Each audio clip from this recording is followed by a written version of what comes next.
So வந்து யூசுப் அலைஹிஸ்ஸலாம், யூசுப் நபி பொருளாதார நெருக்கடி, இந்த எக்கனாமிக் கிரைசிஸை எப்படி சால்வ் பண்ணாங்க இந்த ப்ராப்ளத்தை என்பதை பார்க்க போறோங்க. இது மாதிரி நிறைய படிப்பினைகள் நமக்கு கிடைக்கும். எப்படி நவீன உலகத்துல ஒரு எக்கனாமிக் கிரைசிஸை எப்படி நம்ம ஹேண்டில் பண்ணணும், எப்படி அதுக்கான தீர்வுகளை காணணும் என்பது அழகாக நம்ம அல் குர்ஆனின் சூரா யூசுப் மூலியமாக நிறையவே நம்ம படிப்பினை பெறலாம். ஸோ எப்படி எதிர்கொள்ள வேண்டும் என்றால், குர்ஆன்ல அதுக்கான முழுமையான ப்ளூ பிரிண்ட் இருக்கு என்று சொன்னாங்க. இது வெறுமே கோட்பாடு மட்டும் கிடையாது. மாறாக திட்டமிடல் இருந்தது, ஒழுக்கம் இருந்தது, அதை செயல்படுத்துதல் இருந்தது. எல்லாமே சேர்ந்துதான் அந்த தீர்வை வந்து அவங்க கண்டாங்கன்னு சொல்லலாம். முதலாவது வந்து முன்கூட்டியே ஒரு எச்சரிக்கையும் திட்டமிடலும் அவங்க கிட்ட இருந்தது. அரசுடைய கனவு நம்ம பார்க்கலாம். சூரா யூசுஃபுடைய 43 49 வரைக்கும் நெருக்கடி வர்றதுக்கு முன்னரே வந்து இந்த அறிவிக்கப்பட்டுச்சு, இப்படி ஒரு விஷயம் நடக்க இருக்குது என்று. ஸோ கனவுகள் என்பது முன்னறிவிப்பாக இருந்தது. நெருக்கடிக்கான அறிகுறிகளையும் அது காட்டுச்சு. அல்லாஹ்வுடைய உதவியை கொண்டு அதுக்கான விளக்கத்தை யூசுப் அலைஹிஸ்ஸலாம் வந்து பெற்றாங்க. இன்றைய நவீன காலத்துல பொருளாதார கணிப்புகள் ஆகட்டும், பண வீக்கம் ஆகட்டும், காலநிலை எச்சரிக்கைகள் ஆகட்டும், இவை எல்லாமே ஒரு பெரிய நெருக்கடி வருவதற்கு முன்பே நமக்கு என்ன சொல்லுது, ஒரு அறிகுறிகளை காட்டுது. நம்ம ரெடி ஆகணும், ப்ரிப்பேர் ஆகணும் என்று. இந்த எச்சரிக்கைகளை நம்ம அலட்சியப்படுத்தினா கண்டிப்பாக நமக்கு வீழ்ச்சி தான் வரும், வெற்றி கிடைக்காது. முன்கூட்டியே உணர்ந்து செயல்பட்டால் நாடு வந்து காப்பாற்றப்படும். இல்லை என்றால் நாடு என்ன ஆயிடும், சீரழிந்து விடும். ஆனா இன்னைக்கு நிறைய கவர்மெண்ட் என்ன செய்யறாங்க, இந்த உணவு குறைபாடு எச்சரிக்கைகள் இது எல்லாத்தையுமே புறக்கணிக்கிறாங்க. இறுதியில அவங்க மக்கள் தான் இதனால பாதிக்கப்படுறாங்க. இரண்டாவது முக்கியமான பாயிண்ட் பாத்தீங்கன்னா, நெருக்கடி வருவதற்கு முன் விவசாய உற்பத்தியை அதிகப்படுத்த சொல்லி சொன்னாங்க யூசுப் அலைஹிஸ்ஸலாம். 7 ஆண்டுகள் தொடர்ந்து விவசாயம் செய்யுங்கன்னு சொல்லி சொன்னாங்க. சூரா யூசுஃபுடைய 47வது ஆயத்தை நம்ம பார்க்கலாம். ஸோ நெருக்கடி வரத்துக்கு முன்னே ஒரு ப்ரிகாஷனரி ஸ்டெப்பாக உற்பத்தியை அதிகரிக்க வேண்டும் என்று சொன்னாங்க. ஸோ நல்ல காலங்கள்ல வந்து செழிப்பான காலங்கள்ல அதிகமாக உழைக்கணும், கட்டுப்பாடு அவசியம். ஸோ இஸ்லாமிய கொள்கை என்னன்னு சொல்லி பார்த்தீங்கன்னா, வளமை அதிகமாக இருக்கும்போது அதை வெறும் அனுபவிப்பது மட்டும் இஸ்லாம் சொல்லி தரல. சந்தோஷமா அனுபவிங்க அப்படின்னு மட்டும் சொல்லல. எதிர்காலத்திற்காக தயாரிப்பு செஞ்சு வச்சுக்கோங்க, முன்காட்டியே வந்து ப்ரிகாஷனரியா இருங்கன்னு சொல்லி இஸ்லாம் நமக்கு சொல்லுது. ஸோ மூன்றாவது வந்து உணவு சேமிப்பு. உணவை சேமிச்சாங்க, பதுக்கல் செய்யல. இப்ப இருக்கக்கூடிய நவீன பிரச்சனைகள் மாரி. ஸோ 47வது ஆயத்துல நம்ம பார்க்கலாம். அதை வந்து அதனுடைய கதிர்களிலேயே விட்டு விடுங்கள் என்று யூசுப் அலைஹிஸ்ஸலாம் சொன்னாங்க. ஸோ இங்க வந்து ஒரு கட்டுப்படுத்தப்பட்ட சேமிப்பு வந்து அங்க என்ன செய்யுது, பெரிய ஒரு ப்ரிகாஷனரி ஸ்டெப்பாக ஆகுது. இது வந்து ஒரு தனிநபர் பேராசை கிடையாது, மாறாக ஒரு பொதுநல கொள்கை என்று சொல்லலாம். இதனால அழுகி போகாம இருக்கும் அந்த விஷயங்கள், அந்த கதிர்களை அப்படியே விடுறதுனால. இன்னைக்கு பார்க்கலாம் இல்லைங்களா, இப்படி ஒரு சூழ்நிலை வந்தா உடனே பதுக்கிடுவாங்க, பதுக்கல் செய்வாங்க. இது சுயநலத்துக்காகவும் லாபத்துக்காகவும். ஆனா சேமிப்பு செஞ்சாங்கன்னா சமூக வாழ்வாதாரம் மேம்படும். 4வது முக்கியமான பாயிண்ட் பாத்தீங்கன்னா, சூரா யூசுஃப்ல ஒரு கண்ட்ரோல்டு நுகர்வு இருந்தது, கட்டுப்படுத்தப்பட்ட ஒரு நுகர்வு இருந்தது.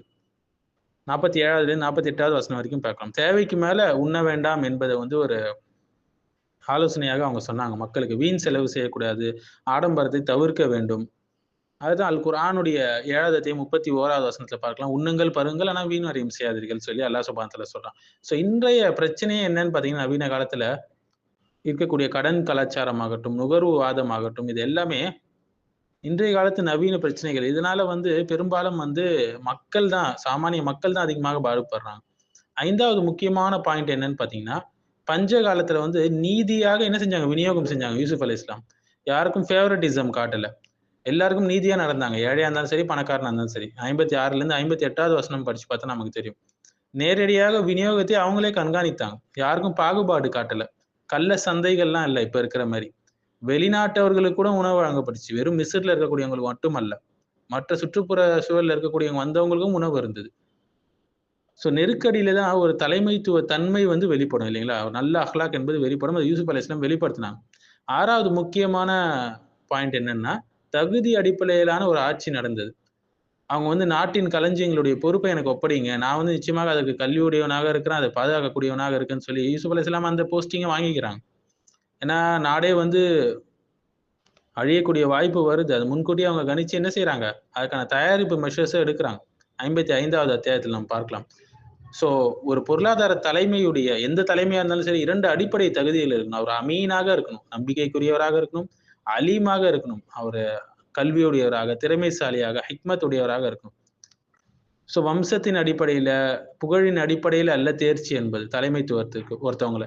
நேர்மையும் திறமையும் தான் அதற்கான குவாலிஃபிகேஷன்ஸ்.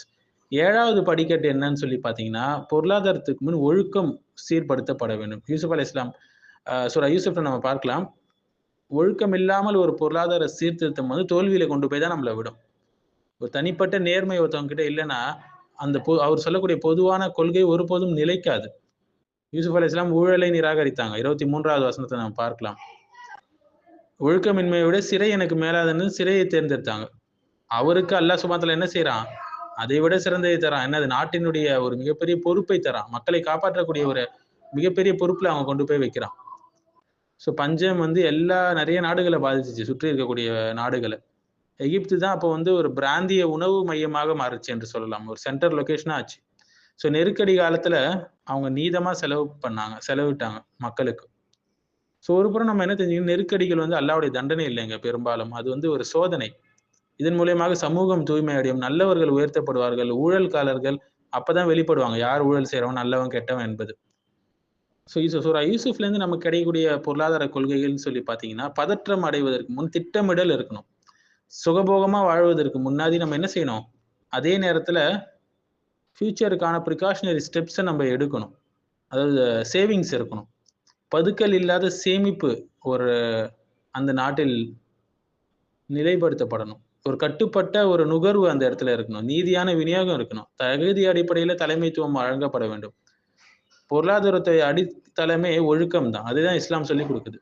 ஸோ இன்றைய பொருளாதார வீழ்ச்சியுடைய காரணம் வந்து என்னன்னு பார்த்தீங்கன்னா, வளங்கள் குறைவாக இருக்கு என்பது இல்லைங்க. பல நாடுகள்ல வளங்கள் செழிப்பாகவே இருக்கு. சரியான திட்டமிடல் இல்லை, சரியான ஒழுக்கம் இல்லை, அமானத் பேணுறது இல்லை, பொறுப்புகளை சரியானவரிடம் ஒப்படைக்கிறது இல்லை. இதனாலதான் இன்னைக்கு இருக்கக்கூடிய பொருளாதாரம் வீழ்ச்சி அடைகிறது. ஸோ வந்து அரசுடைய கனவு வந்து வர இருக்கக்கூடிய பஞ்ச காலத்திற்கான முன்னறிவிப்பை அவங்களுக்கு கொடுத்துச்சு இல்லைங்களா? ஸோ இன்னைக்கு இன்ஃப்ளேஷன் வார்னிங் மூலியமாக, IMF, வேர்ல்டு பேங்க் அதனுடைய அலர்ட் மூலியமாக, கிளைமேட் ரிப்போர்ட் மூலியமாக முன்கூட்டியே நிறைய பேர் இந்த விஷயங்களை தெரிஞ்சு கொள்ளலாம் இல்லைங்களா? ஸோ வந்து உடனடியாக நம்ம செயல்படணும். அலட்சியமாக இருந்து விட்டால், இந்த வார்னிங்லாம் வந்த பிறகு அலட்சியமாக இருந்து விட்டால் இறுதியில மக்கள் தான் கஷ்டப்பட போறாங்க. 7 வருடம் இடைவிடாமல் விவசாயம் செஞ்சாங்க இல்லைங்களா? நிறைய ப்ரொடியூஸ் பண்ணாங்க, உற்பத்தியை அதிகரிச்சாங்க.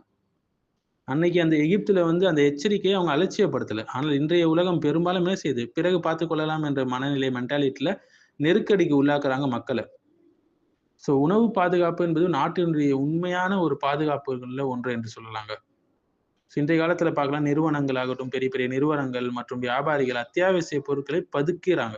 ஸோ பதுக்கும் போது செயற்கை பற்றாக்குறை உருவாகுது. இது ஃபியூச்சர்ல என்ன ஆகுது, விலை உயர்வு காரணமாக மக்கள் வந்து வேதனைக்கு ஆளாக்கப்படுறாங்க. இஸ்லாம் பதுக்கலை கடுமையாக கண்டிக்குது. ஆனா சமூகத்திற்காக திட்டமிட்ட ஒரு சேமிப்பை முன்வைக்குது ஃபியூச்சரை கருதி. ஸோ நெருக்கடிக்கு முன்னாடி ஒரு உணவு கட்டுப்பாடு அவசியம் என்பதை யூசுப் நபி தெளிவுபடுத்தினாங்க.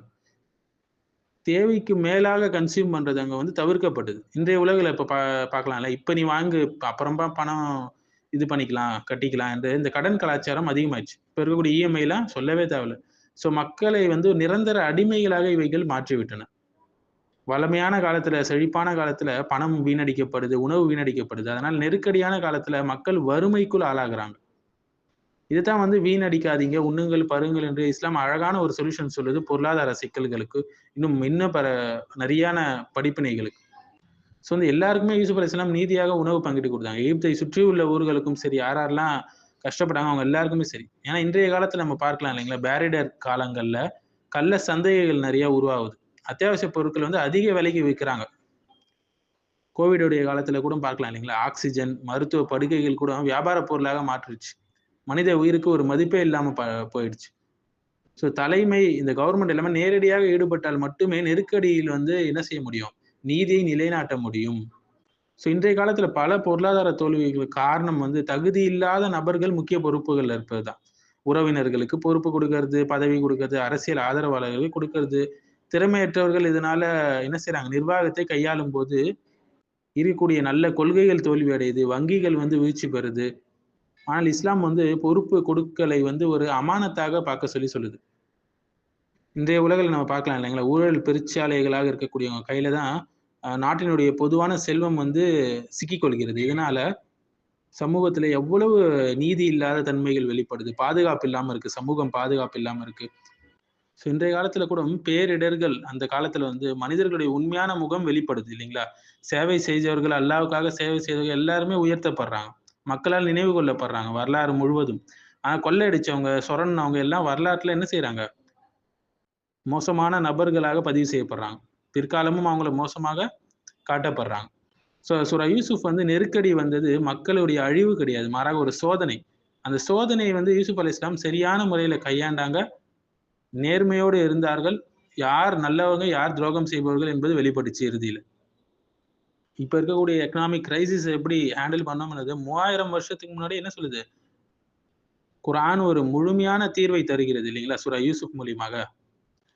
அல்லாஹ் சுப்ஹானஹு வ தஆலா யூசுப் நபியினுடைய அது போன்ற ஒரு அறிவையும், ஒழுக்கத்தையும், திட்டமிடலையும் அளிக்கணும் என்று நம்ம துஆ செய்றோம். நம்முடைய சமுதாயத்தை பொருளாதார ரீதியாகவும் சரி, ஒழுக்கம் ரீதியாகவும் சரி, சீர்படுத்துவதற்கு சூரா யூசுஃப்ல நிறைய படிப்பினைகள் நம்ம இருக்கு. நம்ம சுருக்கமாக தான் பார்த்தோம். இன்ஷா அல்லாஹ். அல்லாஹ் சுப்ஹானஹு வ தஆலா நம்ம அனைவருக்கும் வளமான வாழ்வை தருவானாக.